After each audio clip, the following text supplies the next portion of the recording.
Are you wondering whether it's better to upgrade to a new home or remodel the current one that you're in? Well, you're not alone, and this video is for you. This is actually a really common dilemma faced with a lot of people, especially places like Waterford Lakes that I'm in, because of the schools, because of the ease of getting around being centrally located. The restaurants, stores, all that stuff really comes into play to where people don't want to actually leave the area that they're in. Today, we're gonna dive into this dilemma and really figure out what's your best option here. First things first, let's talk about your current home. Before making any major decisions on what you're going to do for the future, it's really important to assess the home that you currently are living in. Is it in need of major repairs? What's the age of the roof, AC? Those big ticket items are really going to be something that you're going to want to assess before making the decision whether you're going to sell or not. Depending on the ages of these major things, it might push you into a direction of selling your home. But on the flip side, if it's a place that you love, an area that you love, and the bones are really good in the house, maybe it's the best idea to remodel. Speaking of the bones of the house, is the house functional for you and your family? I have 5 kids, so I have a really jammed house. So we're bumping into each other all the time at my previous house, and that's what really made me decide to upgrade to a bigger house, just because we were constantly running into each other, constantly in each other's space, and really I needed an office and a place to just call my own without people coming in and out of it. One important fact to remember is that remodeling is going to have a cost, and it's not just going to be on your wallet, it's going to be on your emotional stress and stress as a whole. When you are doing these renovations, it's really important to know your lot size, have your survey, or what really your expectations are going to be to what you really want, and how much will that cost. While we're talking about cost, let's talk about value. So what is the sentimental value of your home? Did you watch your kids grow up there? Do you have the little height markers going up on one of the walls? Do you have those memories of bringing your baby home for the first time?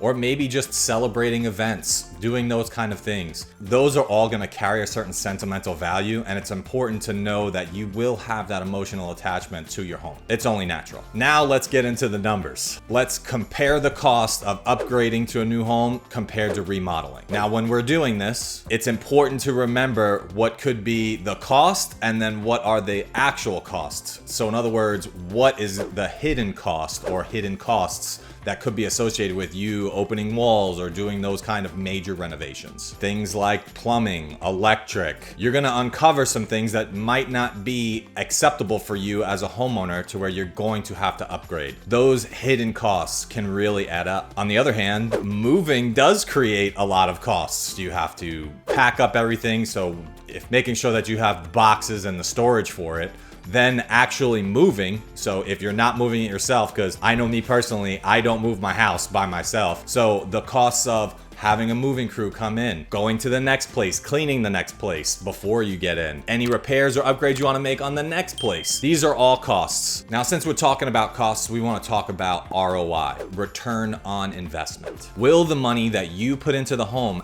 actually make the home worth more money? And not just more money, but at the ratio that you put it in. So in other words, if you put $10,000 in, that's gonna actually raise the price of your home $10,000. Another thing to consider is what type of market it is. Is it a seller's market to where you're gonna get more on the selling side because it's more beneficial to sellers when it's in a seller's market?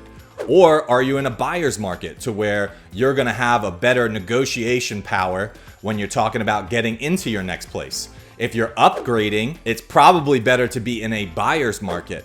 Reason being, you're going to be selling your house at a lower price. However, you're going to get a better deal on the more expensive house. Now, in a seller's market, that might not be as good a decision because you're going to get top dollar for your house, but then the expectation is that you're going to be spending top dollar on the next house. So upgrading, I typically say, buyer's market's gonna be more beneficial to you. And if you are downgrading, a seller's market is gonna be more beneficial to you. Now, when I say upgrading or downgrading, I'm talking about the size of the home with the amenities. Maybe it has a pool, those kind of things. Now, here in Central Florida, I get this question a lot, and that is, do you think that it's better to move or to put in a pool? So move into a home that has a pool or to actually just get a pool yourself. Now that question is going to be dependent on how long you plan on staying in the home. Typically, pools are a really high expense and you don't even get 50% of that on your appraisal. So in other words, you're gonna be paying for the fun or the enjoyment of the pool when you're gonna be putting it in yourself. When you're buying a house with a pool, that's a huge difference. You're only going to get a small amount. And when I say small, right now in 2024, it's $20,000 to $30,000 on your appraisal. You might be able to get a little bit more than that, but that's really all it's gonna be. Now, pools can go anywhere from $60,000 to $200,000, depending on, if you want an infinity pool, you want the bird cage, you want all these things and add it onto it.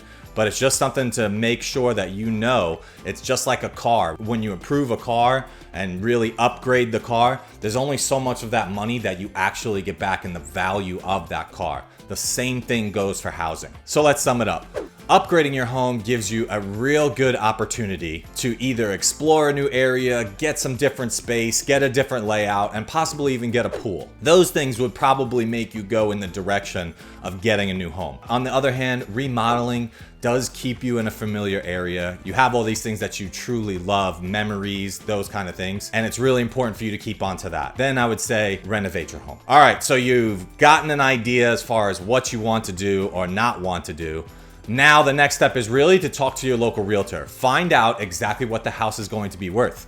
Then that local realtor will also more than likely be able to connect you to a contractor or a couple of contractors that are local to your area. They're gonna be able to give you the best idea of prices as far as what it's gonna actually cost to renovate your house. Then you can take that number and compare it to what you'll walk away with or your net value from your house and looking at future payments of the next house. Once you make the decision whether you want to sell or you want to upgrade your house, take a look at this next video and you'll be able to see exactly the tips and tricks on how to buy and sell at the same time. Thanks for joining me.